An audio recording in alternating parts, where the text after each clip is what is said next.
सिर्फ 1 कप गेहूं के आटे से बनाएंगे एकदम क्रिस्पी करारी काजू मटरी, जिन्हें बनाना बिल्कुल आसान है। खाने में एकदम क्रिस्पी और चटपटे लगते हैं। तो चलिए बनाते हैं इस क्रिस्पी और मज़ेदार रेसिपी को। इसको बनाने के लिए लेंगे हम 1 कटोरी गेहूं का आटा।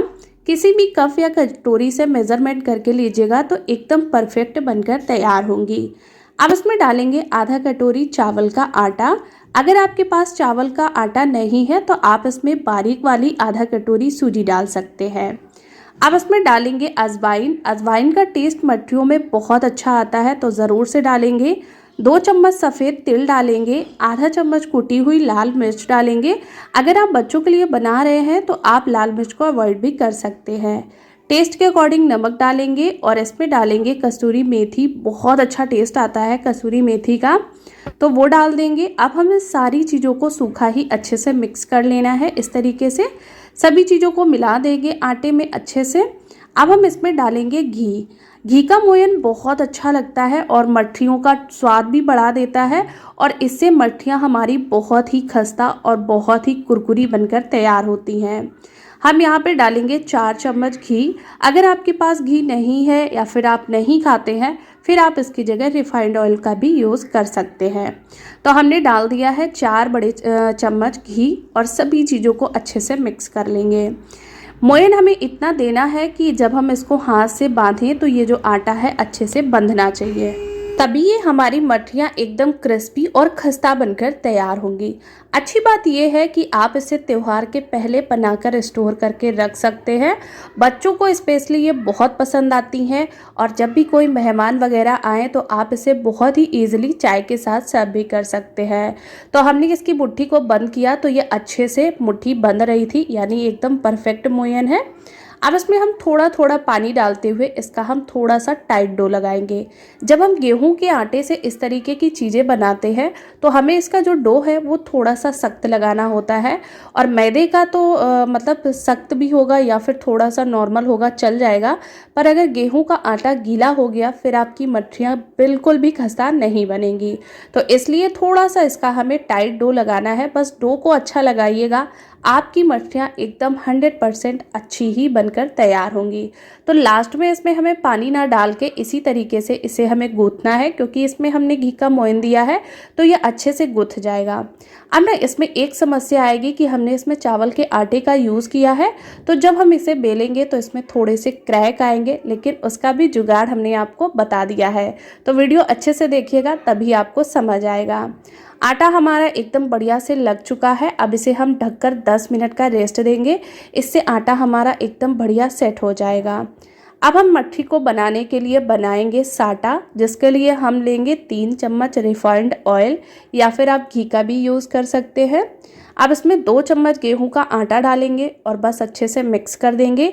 ये हमारा एकदम बढ़िया सा साटा बनकर तैयार हो जाएगा, जिससे हमारी ये मठरियाँ हैं एकदम परतदार और बहुत खस्ता बनकर तैयार होंगी। ये काजू की परतदार मठरियाँ एक बार बनाई आपने तो आप इन्हें बार बार बनाना चाहेंगे।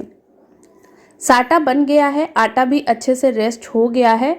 अब हम इसका ढक्कन हटाएंगे और इसे हम अच्छे से एक बार मसल लेंगे, ताकि आटा हमारा एकदम बढ़िया और चिकना हो जाए। आटे को एक बार अच्छे से मसलने के बाद में हम इसकी लोई तोड़ लेंगे। तो लोइयों को हम जैसे थोड़ी सी बड़ी तोड़ेंगे, जैसे हम पराठा वगैरह बनाते हैं उससे थोड़ी सी बड़ी लोई हम इसकी तोड़कर तैयार करेंगे, कुछ इस तरीके से। तो मेरे ना इससे 8 से 10 लोइयाँ बनी थी। तो हमने यहाँ पे लोई को रखा है चकले के ऊपर।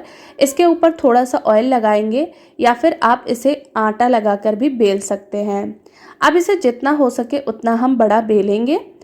मैंने आपको पहले ही बताया था जब हम इसे बेलेंगे तो किनारे में हल्का सा क्रैक आएगा, लेकिन कोई बात नहीं, मठरियाँ आपकी 100% अच्छी ही बनेंगी। अब इस तरीके से एक कोई ढक्कन या टिफ़िन का ढक्कन लीजिएगा और इस तरीके से कट कर दीजिएगा। आपके पास गोल शेप का हो तो आप गोल कट कर दीजिएगा, इस तरीके से हो तो आप इस तरीके से कट कर दीजिएगा। एकदम बढ़िया शेप आया है, और इस तरीके से हमने 4 रोटियां बेलकर तैयार की हैं। अब पहली रोटी के ऊपर हम साटा लगाएंगे जो हमने बनाया था। इसके ऊपर थोड़ा सा सूखा आटा लगाएंगे और फिर हम दूसरी रोटी रखेंगे। फिर हम इसके ऊपर साटा लगाएंगे और फिर से हम इसके ऊपर सूखा आटा डालेंगे, और फिर हम तीसरी रोटी रखेंगे। इस तरीके से ना हमें चारों रोटियों को अच्छे से सेट करना है। अब इस तरीके से हमारी मठरियाँ एकदम खस्ता भी बनती है और बहुत ही बढ़िया बनकर तैयार होती हैं। अब ये परतदार जो मठरियाँ बनती हैं इनको हम थोड़ा सा बेलेंगे, क्योंकि बहुत मोटा हो गया है। अब इसे बेल कर एकदम इसकी जो शेप है वो बराबर करेंगे। तो इस तरीके से हमें अच्छे से इसको बेल लेना है, बहुत ईजिली हो जाएगा, बिल्कुल भी चिपकेगा या टूटेगा नहीं। तो इस तरीके से हमने इसे बेल लिया है। अब हम लेंगे किसी भी बोतल का ढक्कन और जैसे हम काजू की शेप में कट करते हैं वैसे कट करेंगे। ढक्कन को आधे उसमें रखेंगे तो अच्छी सी एकदम बढ़िया काजू की शेप आ जाएगी। ये काजू की शेप वाली मठरियाँ बच्चों को बहुत अच्छी लगती हैं। बच्चे देखते ही बड़े ही मज़े से खाते हैं। और इस तरीके से हम पूरी मठरियों को कट कर लेंगे तो हमारे थोड़े से आटे में ये ढेर सारी एकदम क्रिस्पी सी मठरियाँ बनकर तैयार होती हैं। तो सारी मठरियों को हमने कट कर लिया है। अब हम इनको करेंगे फ्राई। तो गेहूं के आटे की जब मठरियाँ बनाते हैं तो दो चीज़ का ध्यान रखना होता है। एक तो हमें आटे को टाइट लगाना है, दूसरा हमें इनको फ्राई लो फ्लेम पे करना है। जब हमारा तेल हल्का गर्म हो तो हम इसमें मठरियाँ डाल देंगे। जितनी आपकी तेल में जगह हो उतनी आप इसको डाल सकते हैं। अब हमें तुरंत से इसे नहीं चलाना है। जब एक तरफ से हल्का सा सिक जाए तब हमें कलछी से हल्का सा इसे घुमा देना है और फिर से इन्हें हमें सिकने देना है। बहुत ज़्यादा अगर हम इन्हें टच करेंगे तो इनके जो लेयर हैं बिल्कुल अलग अलग हो जाएंगे।